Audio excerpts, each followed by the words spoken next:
All right, everybody. Looks like we're live here. I'm just trying to figure out this YouTube thing. This is obviously my first time trying this on YouTube. All right, everybody. Oh, Looks like getting some feedback. I guess I have a window open. Oh, I see. I see myself on the YouTube thing. So you guys are watching on YouTube, and I'm like on this separate window. This is going to be very amateurish to start off here because I can't see your chat in here. Oh, wait. Now I see it says 23 viewers. Can you guys see the group chat? Here, let me try something in here.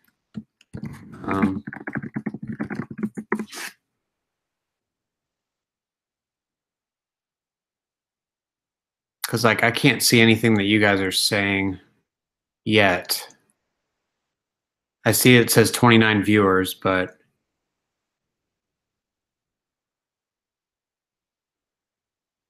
I already miss the crowdcast thing. You know, for those of you who've done this before the staff meetings, we crowdcast is another like type of video streaming thing, and I guess it was a free trial supposedly, or like a beta testing thing that they were offering on through Patreon. So then when I tried to do it today to launch this, it said they wanted $89. I was like, oh, $89. Wow, that's a long way from free to $89. So I was like, well, let me try this other thing. But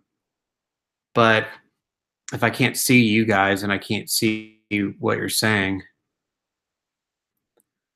over on YouTube, I see that you guys are chatting, but like, I think I'm on the Google Hangout thing. So I'll just look over on YouTube and keep it like half open here. So, okay. All right. So if you guys want to ask questions,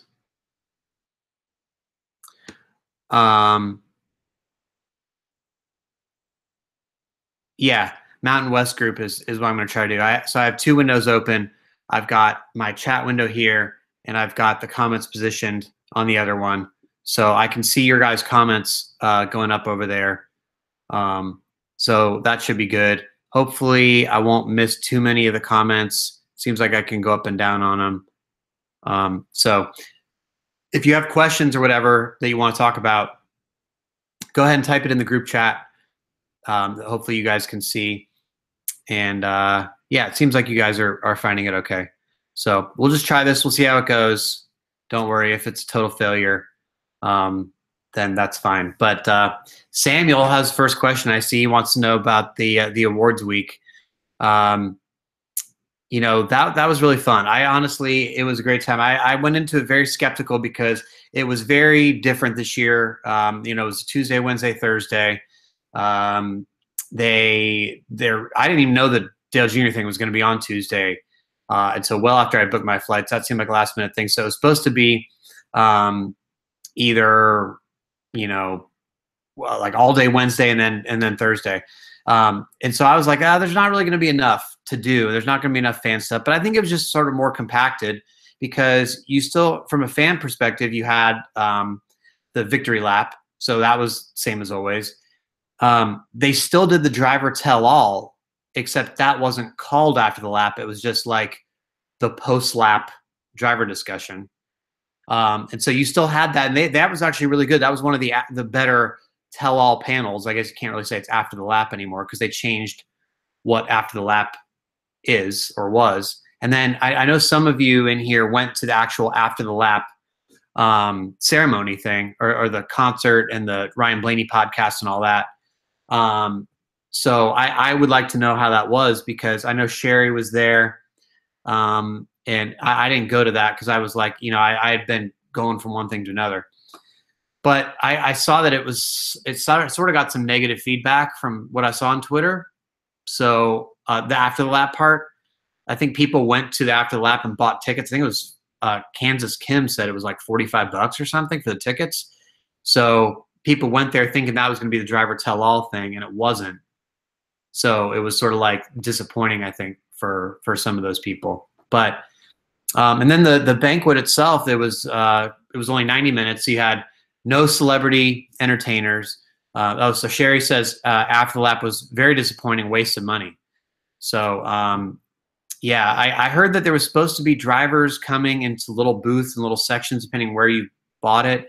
But I was just looking at Twitter earlier, and some people were saying that not all the drivers showed up or came or wanted to mingle with fans or whatever they're supposed to do. So that's too bad. I don't know why mess with a good thing. You know, the after the lap thing was one of the most popular things all year. It was selling out. So I don't know why they felt they had to divide it up and whatever.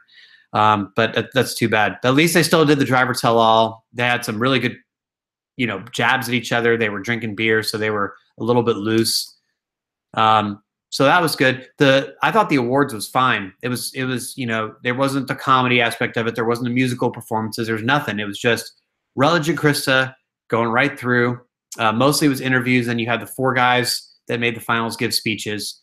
And, you know, other than Brian France being totally awkward, which we could talk about in a little bit, I thought it was really well put together. And then something that you guys don't care about as much, but sort of the behind the scenes thing. Oh, Kim Lewis went to the driver tell all as well. I saw her there, and she says that part was great, and the after the lap was not as good. She said very disappointed. So that's too bad. I don't know why they did that. But so back when I first started going to the awards, I went to the New York one, was my first banquet.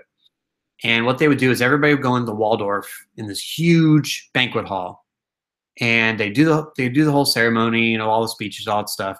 And then they would clear everybody out, everybody go in the lobby, and they totally turn the room into something else, clear out all the tables, bring in a band, everybody would go in and dance. And so it's like all the drivers were together, all the industry people were together, you know, media, PR, marketing people, sponsors, drivers, spouses, whatever. It was a nice time to sort of cap the year. Well, once they moved to Vegas, they started saying, okay, well, now it's up to the driver to have a party. So there's going to be no more industry party. And if a driver wants to have a party, good for you. You get to try to get a wristband. So what would happen every year is there would be this scramble for the wristbands. So like Tony Stewart had a party, 2011 was it? When he won, when he beat Carl in the championship. And he had this party, Kid Rock was there. Well, you'd pick up your banquet thing, your banquet invitation, and there was this wristband slipped inside. And it said, you know, this is where the after party is, Tony Stewart, you get your wristband. So people would open up their envelope and be like, oh, I got a wristband, or, oh no, I didn't get a wristband. And then they would try to like, oh, do you know anybody I get a wristband from? So the last few years, you know, like, oh, can I get into Kyle Busch's party? Can I get into Brad Keselowski's party? And, you know, the drivers or the sponsors, whoever was ultimately funding that stuff, didn't really want to invite everybody that was at the banquet. Last year was probably the tipping point, I guess, because Jimmy Johnson won his 7th title. And Hendrick had a very, very exclusive Hendrick-only party. And so nobody could get in. I remember running into the Miss Sprint Cup girls, and it was their final, you know, Juliana, Kim Kuhn. It was their final act as Miss Sprint Cup. You know, they just finished their reign. Sprint was leaving. And Sarah and I ran into them, and we're like, did you guys get wristbands? They're like, no. We're like, did you? No. So nobody got to go to parties after. Everybody would just kind of stand around and have a drink at the bar or whatever. And so everybody's seeing this stuff on social media. Oh, Jimmy Johnson has Snoop Dogg at his party, all this stuff. And nobody could get in except the Hendrick people. So I think this year they said, all right, this is just dumb. So what they did was, as soon as the banquet was over, right across the hall, there was a big room, and they had a concert, and Train came, and the drivers came, and everybody was happy and partying, and even the champions were there. I think they end up going off their own after party later, but Truex hung out for a long time. Cole Pearn was there late. So it was cool because I think it's important for everybody in the industry to get together and celebrate the year that was NASCAR instead of just saying, well, the one champion's won, and so bye everybody else. We're just going to exclude everybody else. So that's my Vegas party thing, but you probably didn't care about that much. So I'm going to go back up to some of the questions. Let's see. So somebody wanted to know about Edwin Ecclestone asked about the backstory to the engagement video. I don't know if you guys saw, but I posted on YouTube and I tweeted it out. One of the RCR tire carriers, Paul Swan, got engaged last night to Mariel Lane, who is Monster Energy girl. So what happened was Sarah, my wife Sarah, she had to go to the bathroom. So we left the party. We were on our way to the bathroom. I was like, I'll walk with you. We ran to Austin Dillon. And he's like, hey. He's like, what are you doing in about an hour? I'm like, I don't know. I guess we'll still be at the party or leaving or something. He's like, no. He's like, my buddy he's flying into Vegas right now. He's going to surprise his girlfriend. She's a Monster Energy girl. He's my tire carrier. And he's like, he's going to do it publicly and totally surprise her. You'll be a great video. I'm like, okay, well, since I can never pass up a good video in Vegas or a chance at one, I thought, okay, I'll go check that out. So he told me where to meet. So about an hour later, Sarah and I went over there, and so they set the scene for me, and it was cool. It was a fun video. If you haven't seen it, check it out. She was so shocked, Mariel. I mean, she was dropping F-bombs right in the middle of the Wynn lobby. She's like, are you effing kidding me? Oh my God. So it was pretty cool. It was a funny, nice moment. But yeah, so far I was looking at just because I was signing on to YouTube here, I was looking at it, and more people have viewed that video than my lap video from inside the car on the victory lap, which I was like, oh my gosh, I worked so hard on it. And of course, the engagement video trumps it, but that's how things work, right? You never know what's gonna hit and what's not. But anyway, so let's see what else. I'm just trying to go down here to see more questions. But Sherry wants to know about the awards in Charlotte next year. So a lot of speculation now that was maybe the last awards in Vegas, because since the second race is going to be in Vegas now, Vegas now has 2 races, and they start the playoffs, remember, next year in September in Vegas. A lot of people are saying, well, it doesn't really make sense for NASCAR to start the playoffs in Vegas after being there in March and then go back to Vegas again for the championship celebration. That's too much Vegas. And also, the reason that NASCAR goes to Vegas in the first place is I believe they get $1 million a year, I think it is, from Vegas to come there, from the Convention and Visitors Bureau to bring everybody there. So that money that was from the Convention and Visitors Bureau is being used for this second race now, as to sweeten the pot, I think. So unless they come, maybe if they don't come up with more money, there's a lot of talk. Well, NASCAR, why don't they just do it at the Hall of Fame in Charlotte? I think there's 2 split camps on that. Personally, I think it would be dumb, because if they just have it in Charlotte, it's not special at all. I mean, you don't have the victory lap. I mean, what are you going to do? Just go downtown Charlotte? And the people that would come out, they just show up, be like, okay, yeah, he won the champion. Bye, we're going home. Part of the great thing about Vegas is, it's a unique event. Everybody can get together. There's a celebration element of it. And if it was in Charlotte, I just don't see that. On the other hand, people are tired after a long season. They might not want to do another trip, especially all the way out west. I know I talked to a lot of drivers this week who are like, oh, gosh, we had to come all the way out here. Personally, for me, coming from here in Portland, Oregon, I was like, this is a short flight. It was like an hour and 45 minutes. This is awesome. But I can understand the drivers not wanting to go that far and sponsor people like that. So I think NASCAR will have a tough decision. I don't think we'll know for a while what they decide, but I just think Charlotte would be kind of lame. Let's go back to something Kim Lewis said. She said that no monster promotions at all for After the Lap, none. and there was people that came in just to hear the Lee Brice concert, and there were people that were there for NASCAR. That's very interesting. I actually was wondering about that because I saw some people tweeting, well, this sucks because there's not people here for NASCAR after the lap. And I'm like, well, what are they there for then? But I didn't realize that people came just for the Lee Brice concert. So that's interesting. And you're right, that the driver tell all part too, there was nothing. The crowd was pretty bad in that there was a plaza right where they stopped the cars. There was hardly anybody there. But I think it's because they didn't promote like that's going to be the driver tell all this after the lap, because one was free. So they've got to do a better job of that next year. Jeff, do you pinch yourself when the drivers invite you to have access like that, says Mike S. As far as the Austin Dillon thing, I think you're responding to. Yeah, it is kind of crazy, huh? I think Austin just wanted somebody to make sure he was videoing his friend's engagement, though. I don't know that it was like, this is going to be amazing content for your website. But I will say the drivers this week were so fun. We had an hour with them. And I don't know, for some of you, I know you got to listen to the Mega Driver podcast. That was one of the highlights of the whole week for me.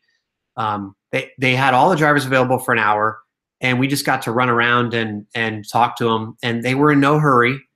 And it wasn't like, okay, we'll give you 10 minutes, we'll give you 20 minutes, and we got to go. So they were much more relaxed, and it was fun. And I think when the drivers get an environment like that, they can really open up more, because it's not like, God, I got to talk to this guy. When am I going to be done here? And more of their personalities come out, and so that's a good thing. So that was really fun, but it was nice to see that. Thank you for watching the lap video, by the way, Mountain West Group. The Claire video, yeah, the car. I saw Claire B's car caught fire. I guess Martin was trying to do too big of a burnout. So that's pretty funny. Lou Mantram, thanks again for Employee of the Month, Lou. He wants, by the way, where's my award?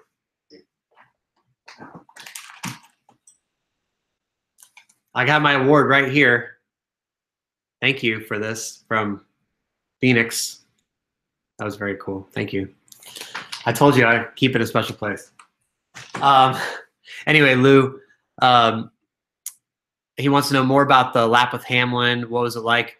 I had to cut a lot out of the video, actually, because they say that nobody will watch your video online if it's more than 2 minutes, and this one was like 3 minutes, I think. But I had like 20 minutes of video content, so I had to cut a lot out. But I don't know if you guys have any opinions on how I should, or if I should share that, like share video clips. Like, here's a bonus clip, maybe for patrons only, or just for anybody. Like, here's a bonus clip of more about what happened in the car and stuff, because there was a lot of good stuff. At one point, Denny and Keselowski were talking. Keselowski got out of the car to check his tires, make sure he had enough left for a burnout. Hamlin was grading other drivers' burnouts ahead of him. He's like, that's a 9.5, and saying what they did good. It was fun. It was really cool. The weirdest thing is that you're just driving by everybody, and I'm looking out the window. Everybody's just waving and taking pictures. And it seemed like when you're driving down the strip that most of those people there are just like people in the casinos who heard a lot of noise and came outside. And they're like, what is this? Wow, NASCAR cars are driving down the strip? This is crazy. Like, it didn't seem like it was tons of NASCAR fans necessarily. I mean, they were definitely there, but it seemed like the majority of the people were people that had no idea what was going on, or weren't used to this, or hadn't seen this before. And they were very curious and just like, wow, what's this? So I think that's another reason about Vegas. I mean, it's a really cool way to expose people. Like, Harry, whatever you think about NASCAR, hey, there's these cars coming down the street. They're making noise. They're colorful. They're big. They're loud. There's these drivers. Oh, maybe I've heard of that guy. Okay. And maybe next time they watch a race, they're like, or they flip through the channels, they're like, oh, I saw those cars in Vegas. Oh my gosh. I think it's a good marketing tool. That's why they did it in New York in Times Square. I never got to see that the year I was there. I got there after the lap, but I don't know. I think it's cool. Anyway, Um, let's see. Sorry, I just went down too far. Was John Pearson says, was there ever a time early on when you thought this Patreon thing isn't going to work? Yeah, I would say though that it was up until it actually launched, because as much as I knew that a lot of you guys were very nice and might want to keep me at the track and things like that, um, I guess I was kind of calculating out, I'd say, okay, well, if this many people sign up for the site and pledge like $2, I'd be like, even if 1,000 people signed up for it, which is what we got to the end of the year. Now there's like almost 1,000. I figured people would be about $2 a pledge. I was like, $2,000 is, I'm not going to be enough to really, a month is not going to be enough to go to races and, really pay rent on its own or anything like that, or eat. So I just thought I could be a little bit of trouble here. So I actually, when we were moving, getting ready to go out to Albuquerque, I took an Uber somewhere and I got a code from an Uber driver. And I was like, hey, can you give me because he was saying, oh, I give you a referral code and then you get extra money when you use this. And I'm like, yeah, because I was like, I'm going to start driving Uber and then I'll maybe do like a part-time job, drive Uber, and then do this website on the side to try to make it all work the first year. Because I thought maybe I could build it over time, but it wouldn't work right away, especially having to pay rent and then let alone traveling to races. So, but as soon as, and I was really, I had sleepless nights for sure leading up to the launch, January 23rd. Never forget that day. But as soon as it launched, like that morning, I was on my way it was the first day of the NASCAR media tour. And by the time I launched it, to the time that I got to the media tour to start, it was like people were already pledging. And I was like, wow, I think this is going to work. Like, this is unbelievable. And people were looking at me like in the media center. They were like, oh my God, you're up to this. You're up to this number. Oh my gosh, all these like 20 more people just pledged. And I was like, this is crazy. Like, it was so weird. It was so surreal. And the whole year since then has been surreal. I covered 31 races or whatever. All these plane flights. Just crazy. So thanks to all you guys. I almost get choked up talking about it. It's been quite a year, and really, in my wildest possible best case scenarios of figuring out calculations, you guys went way above and beyond, way past. I really thought 10 races might be realistic, and I'd probably have to drive to all of them. Really, I just didn't realize that people would be that supportive and that generous. So I'm trying not to get choked up, but thank you though. So I appreciate all of you. Let's see.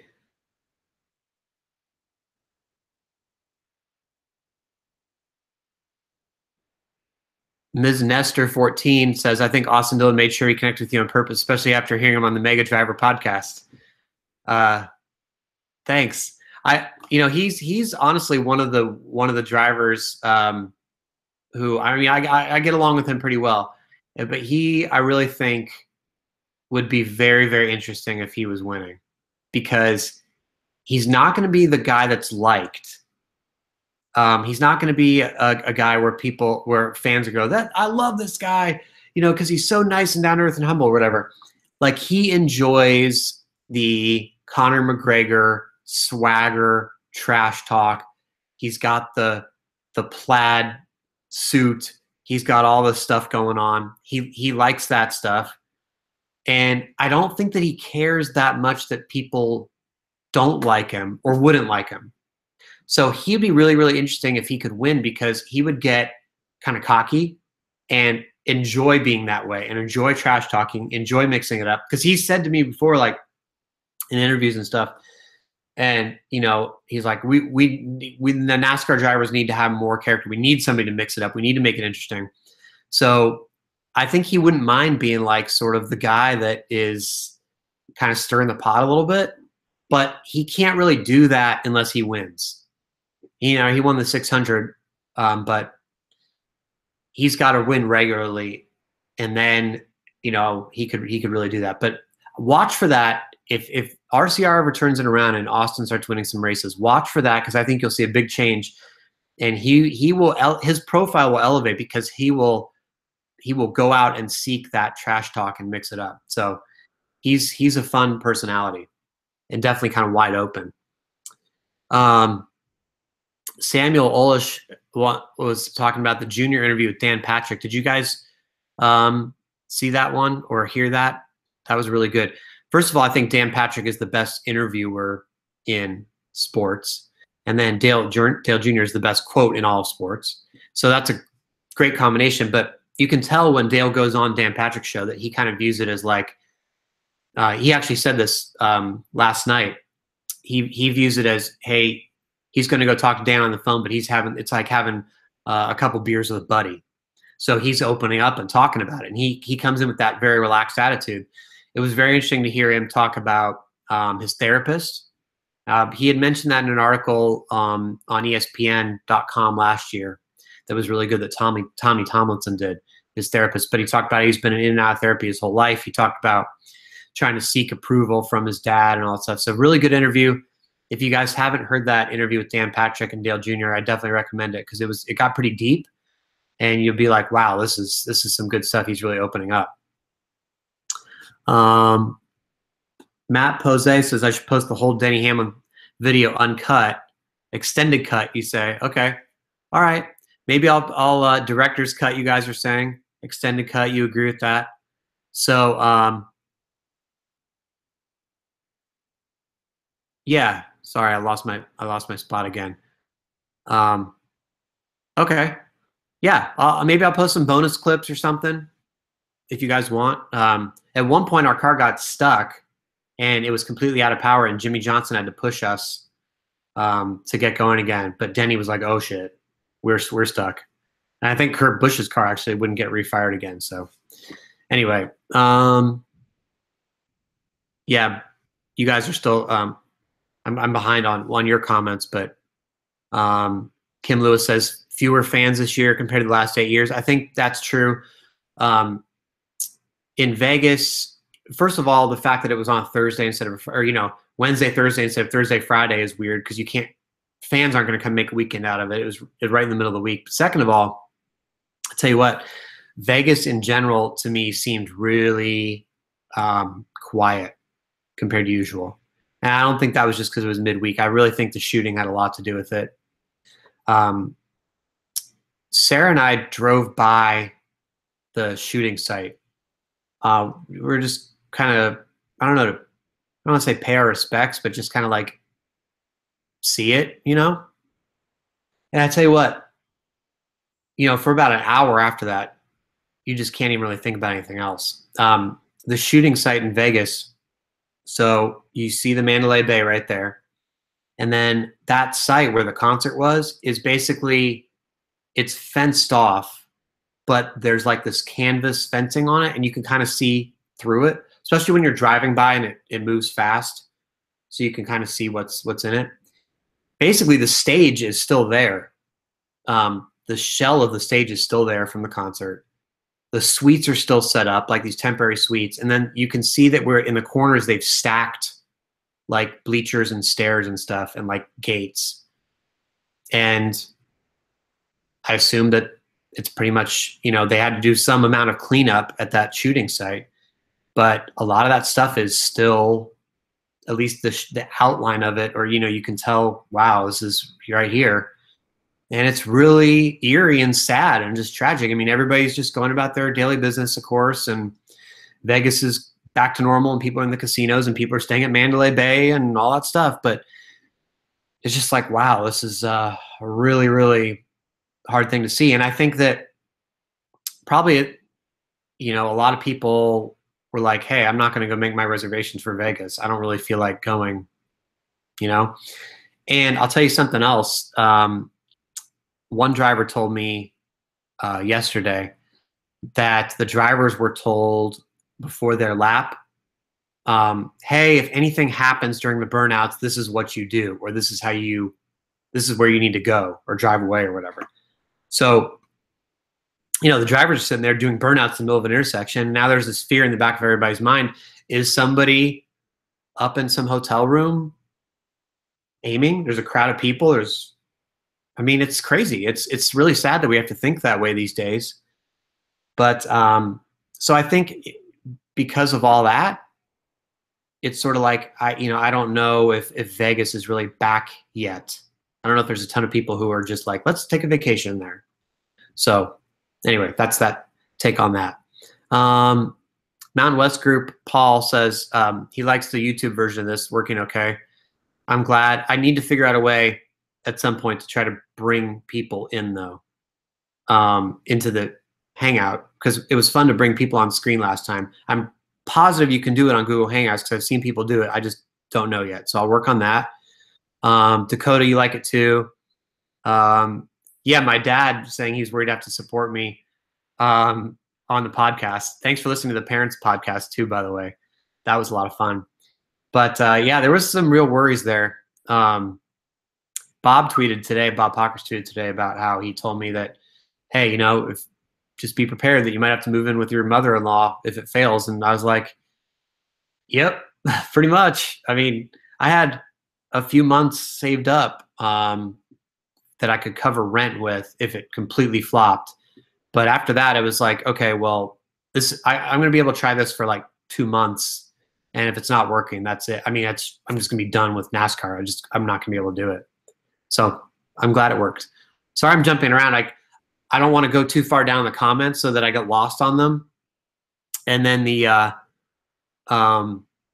so I'm talking, and then I go look again, and you guys are responding to something I just said, but I hope you don't mind too much jumping around.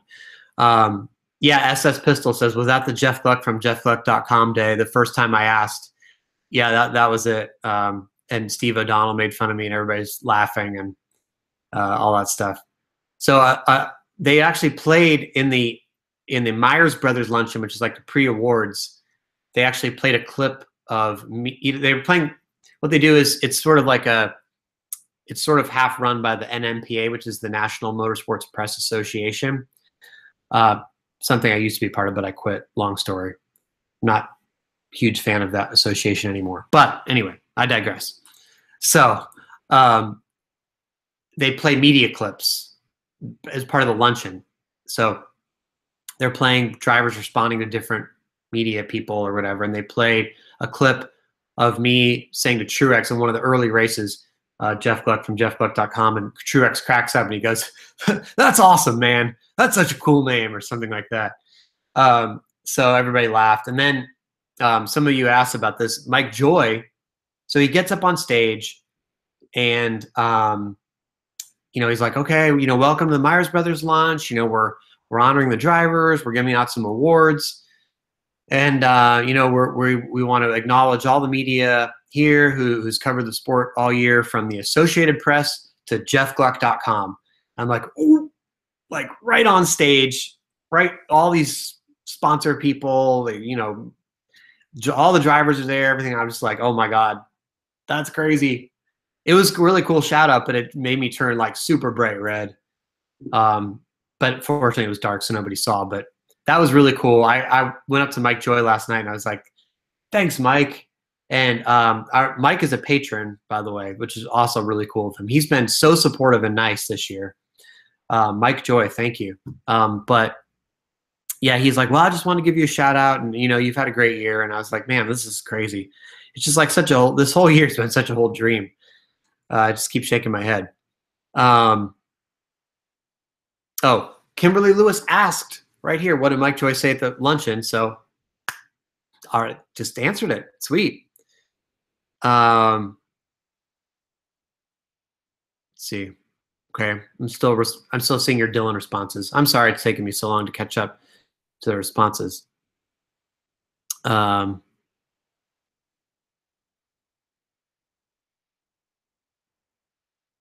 Sorry.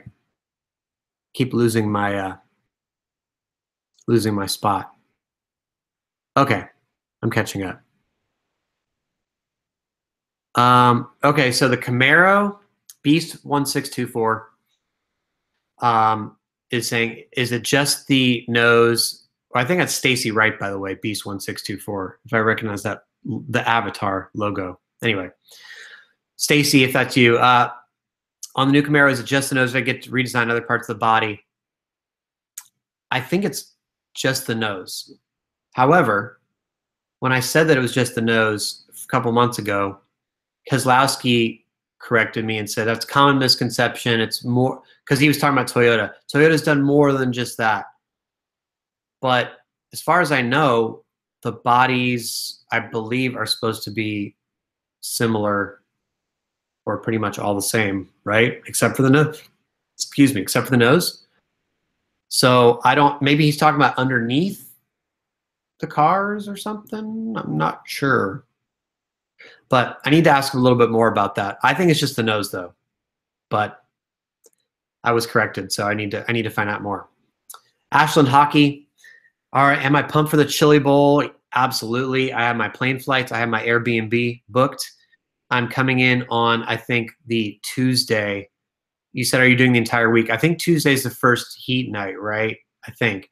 So I'm going Tuesday through, I'm leaving Sunday. So I'm there the whole week. I'm going to see all it has to offer. And I was told that there might be an effort, hopefully, to not, I don't know if I'll be able to be like embedded with teams, but I'm going to get a lot of access. Some of the NASCAR guys who go there seemed pumped and wanting to show me stuff. So that'll be cool if they'll get me behind the scenes a little bit and be like, this is how we do. This is fun here. Now, you know, Kyle Larson's running it. Ricky Stenhouse is running it. Casey Kane is running it. I think Alex Bowman is running it. Christopher Bell, obviously. So there's a lot of NASCAR guys that are going to be in it, in addition to the famous sprint car guys. So it should be really fun. I think it's going to be a great event. Matt Pose says, you can mention the Gran Turismo Sport Jeff Gluck logos on PlayStation 4 if you want. Matt uploaded some of my website logos to PlayStation 4 to the game Gran Turismo. And he's made, I don't know if Matt, if you can tweet them or something, or how people could see him.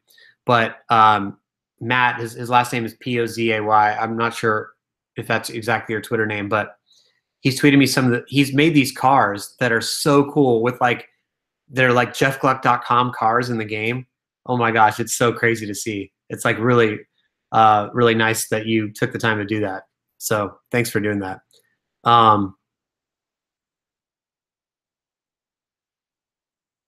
Wow, Kim Lewis talking about Vegas says 116,000 drop in hotel rooms booked as per the local Vegas news since the shooting. So that's pretty crazy.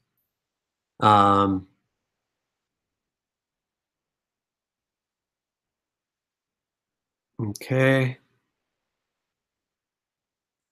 Yeah, I'm 20 minutes behind, as Paul says, since you guys are shooting right. Oh, you want to know about the NMPA? Okay, it's not that big of a thing. It's just that, so the NMPA, when I first got into motorsports, I was really excited to join because it's sort of like the writers, it's not a union, but it's a membership group, and they have awards every year and all this stuff. And I actually ran for office in the NMPA, and I was vice president twice. You know, the NMPA also presents the most popular driver award. They have their own Hall of Fame. It's an organization that goes back a really long way, but I kind of got disillusioned with it. I would go to some of the meetings, and this is crazy to say because, you know, I cover 30 races a year for 10 years or whatever, 11 years now. But when I go to NMPA meetings, there'd be many people there that I'd never seen in my life that are like, they're older, supposedly NASCAR riders, I guess. But like, I don't see them at the track. And I would say a lot of the organization is the old school, old guard bunch. A lot of my peers the people that are actually out there at the track every week are not in the NMPA, and are not active in it. So the NMPA is like representing the writers or whatever and doing all this stuff. And there's still, I don't want to, like Bob Pockris is a big part of it and stuff like that. So I'm not saying it's like there's nobody in it that's, currently on the beat and stuff like that. But I just didn't feel like I was being represented. Also, photographers are in it. And photographers have way different needs than writers. So a lot of the meetings are like, okay, well, how can we get NASCAR to give us, better photo access in turn 3 or something like that, or whatever. And it just, to me, I just didn't feel like it was, I don't know. I didn't feel like it was representative. What we were talking about wasn't representative of what I was seeing at the track every week from a media standpoint. So like, I know that now if I have a issue with something that NASCAR does, like, hey, why don't you guys bring in this driver after the race, or can we get more access to this, or can we get more time with these guys? I just go to NASCAR, and I know a lot of my other colleagues that are on the beat every week do that. We just go ask NASCAR directly. There's not that many of us anymore that travel every week for writers. So I don't really feel like I need to be part of an organization where the organization goes to NASCAR and says, we want this. I think I just go to NASCAR PR and just say, hey, do you mind if we do this? They're like, okay. You know what I mean? So they have awards, which I used to be really big on as well. I would try to like write my stories for like to get these awards, like best feature story of the year, best column. And then after a while, I thought, this is so like, I don't know. This is not why you're writing. You're not writing to try to, I felt like I don't want to have to worry about that. I want to write to you guys to communicate. I think writing is supposed to be about communication, about conveying a message, about helping you guys understand something or conveying a viewpoint, whatever it is, news. So if you're writing and you're trying to do it in an awards kind of way, to me, not to be all snooty about it, but I felt like when I wrote like that, I'm not judging the people that go after the awards, because it's cool to have them on your mantelpiece. But after a while, I just thought, why is this my priority? And I would get so torn up about it too. I'd be like, oh, I didn't win an award this year. Like last year I got 2 awards and this year I got 1. Like, oh, I'm like, what? This is dumb. Like I should be just concentrating on how do I communicate this message? And I feel like that's what writing should be about. And so I just felt like didn't want to do it. So once I didn't want to do the awards, I'm like, I don't need to be in the NPA anymore. So that was it. Sorry. John Pearson wants to know about covering the 24 hours of Daytona. I would like to, but I'm not going to do it this upcoming year because I'm going to the Chili Bowl the first week of January, or I think January 9th. Then I come home for about a week. Then I'm going to the NASCAR media tour. And then I think there's a test in Las Vegas at the end of January, preseason NASCAR test. So I feel like if I went to the 24 hours of Daytona too, that's a lot of travel before the actual season even starts. And if you guys remember, Daytona is a week earlier this year. So that's way too much travel before it even gets going. So I just feel like maybe next year instead of Chili Bowl, I'll do 24 hours Daytona. But yeah. Okay. Oops. Lost my place again. Sorry. Not very good at the old. Okay. Sean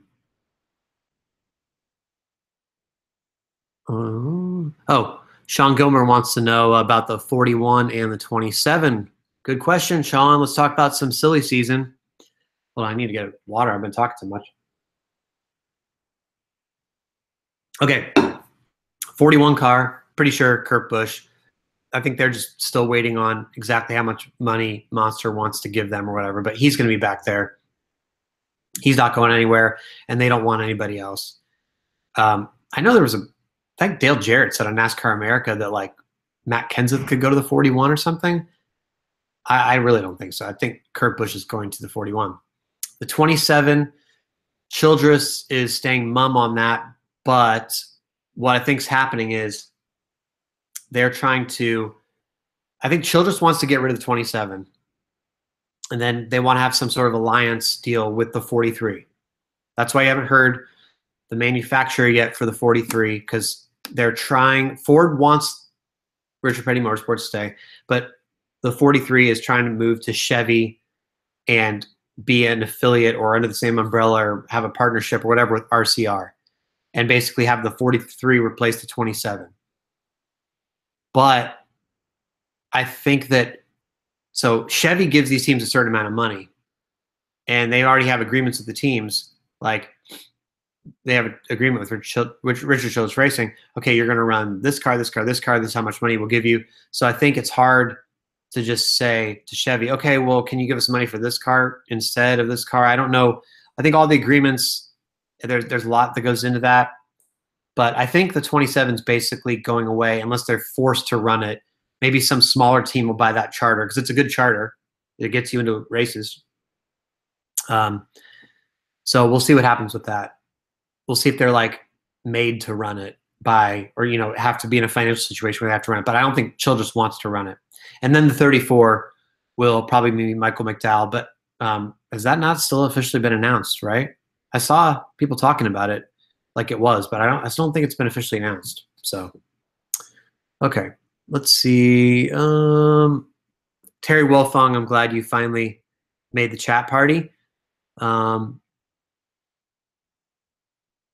Yeah, I think Ford will be behind next year, Nathaniel Haynes. I don't know. I think that Ford, without having a new car, you've had Toyota bring a new car in. Now you're having Chevy bring their new model in. Ford doesn't have anything, so it's not like Ford's going to be able to make a lot of gains in the offseason necessarily. So I think they should probably be more further behind. So it's not great. Yeah, I'll sell the Larson t-shirts, Brian Colither.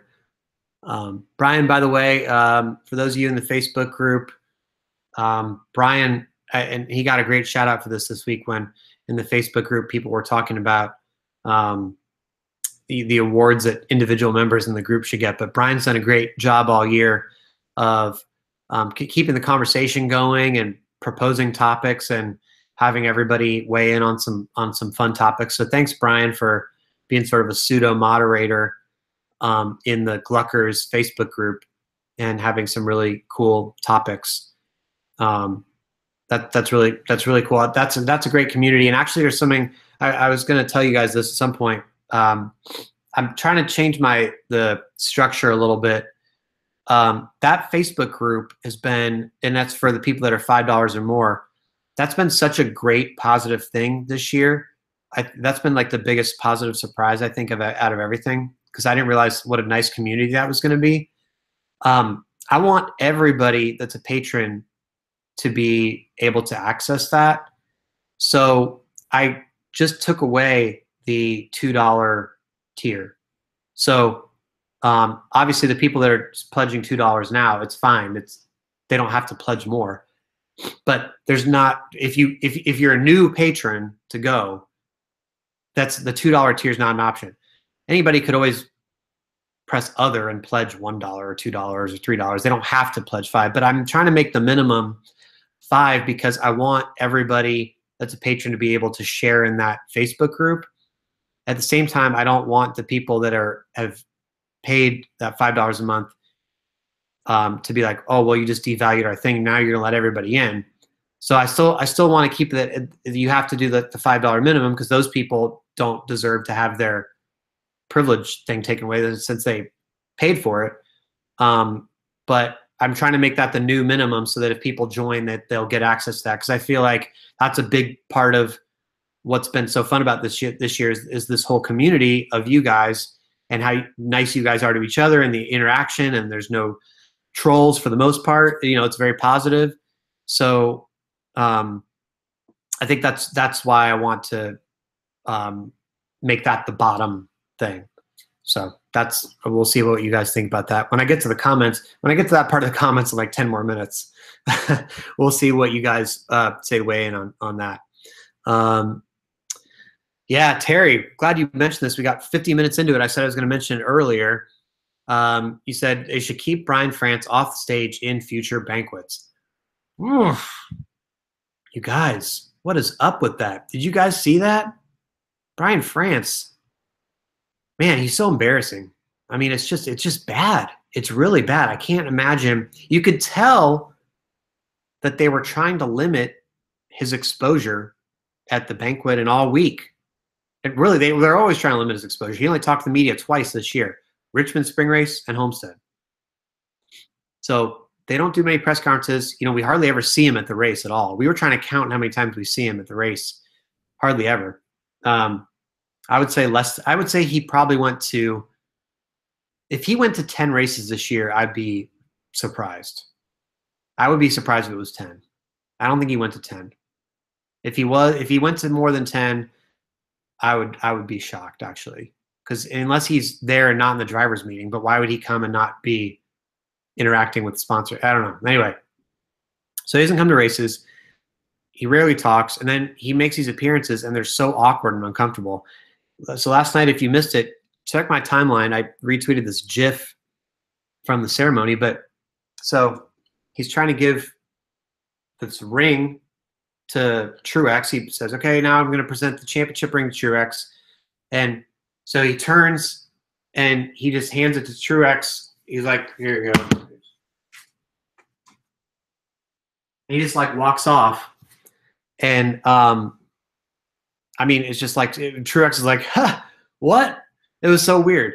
And then for the Dale Jr. thing too, he like kind of just shook Junior's hand real quick. He's like, and I'm presenting the France Award, you know, blah, blah, blah. And he says something, shakes Junior's hand, and just quickly walks off the stage. I don't know. I don't, you know, the guy inspires no confidence as the leader of the sport. Fortunately, here's the thing. I really don't think he's making many decisions at all, if any, these days. You know, Brent Dewar, NASCAR president, is running the sport on a day-to-day basis as a whole. You have Steve O'Donnell, who's in charge of the competition side of things. You have Steve Phelps and Jill Gregory, who are in charge of the marketing side of things. So those people are really the ones that are controlling the day-to-day of NASCAR, not Brian France, but yet he's still the CEO and the chairman of NASCAR. And so, you know, it's just awkward that he's in that position. I don't know why he is, other than his sister is, you know, in control of his employment, basically, and she keeps him around. But he doesn't own NASCAR. He doesn't. This Sports Business Journal report came out early this year. He doesn't own NASCAR at all. He doesn't own a piece of it. He's just employed by NASCAR technically. So his uncle and his sister continue to keep him around. I don't know. I obviously, with his performance of the sport, with how he is, I wouldn't keep him around. But it's frustrating, I think, for everybody, drivers. You know, what can you say at this point? It's kind of all been said, but stuff like that, like last night, you're just like, what is going on? You know. Anyway, that's that rant. Let's see. Oh, Nell says that I should talk about my Germany trip. I got to meet Nell, by the way. She's a junior fan from Nebraska, and she was hanging out with Sherry Broad and some other people, Kansas Kim, at the hotel, and I saw them. And yeah, so Sarah and I flew. I think I was trying to calculate out. I think I flew like the equivalent of 3 trips around the world this year, or something. From all the frequent flyer miles, I think of like 90,000 frequent flyer miles this year. So I flew a lot. So Sarah had a little bit of time. She has to work Christmas week, but the week before she has some time. So we're like, let's just try to take a week and we'll just fly somewhere. We'll cash in my miles. So we're going to fly to Germany on frequent flyer miles, cash in. We're going to rent a car. And then we have, after that, no plans. So we're going to drive. I guess we're just going to drive around, hopefully find some cheap places to stay and just make like a week of cashing in the miles. Just try to go as far as we can and see what we can see. So I've never been to Germany. Sarah's never been to Germany, so that'll be cool. Dale Jr. Caught wind of this, and last night after his most popular driver thing backstage, he wanted to tell me some Germany tips.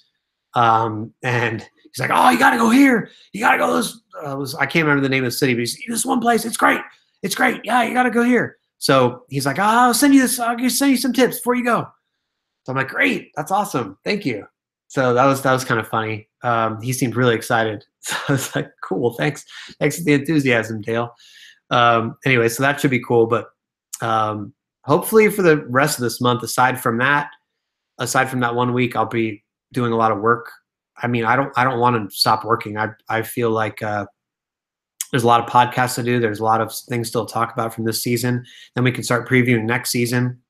So, one thing that I don't think this got asked, but I did want to touch on this before we go, and I know we're coming up on an hour already.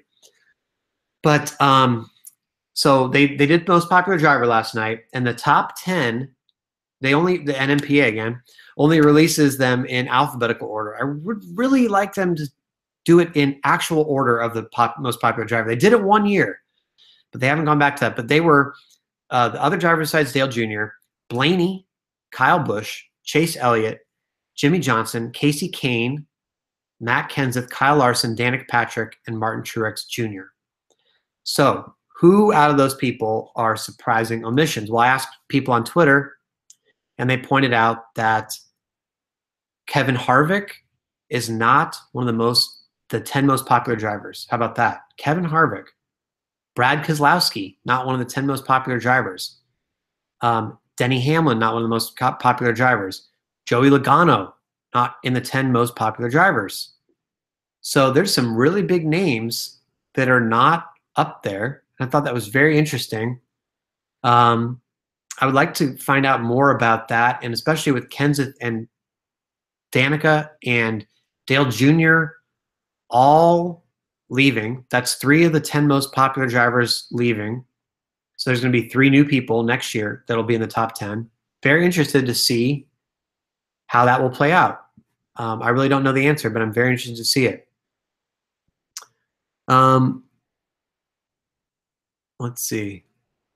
Oh, I'm still now responding to, or I'm still looking at your comments about the NMPA. So I'm pretty far behind here. Let me try to catch up really quick. And then I know we're almost out of time. So I'll try to answer just a couple more here.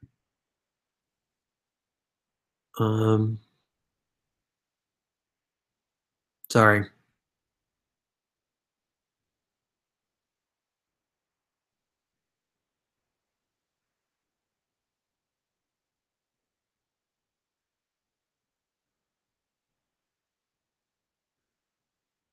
Wow, you guys had a lot to say since I last checked this.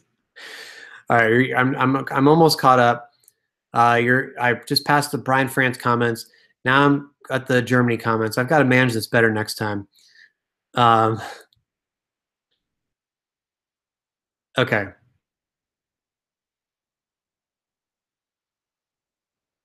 All right. Well, it doesn't look like there was any more questions necessarily, just more comments. But we'll just close with this. Yeah, Dakota Jacobs, you said you'd be shocked if Elliott doesn't win next year. I'd be pretty surprised.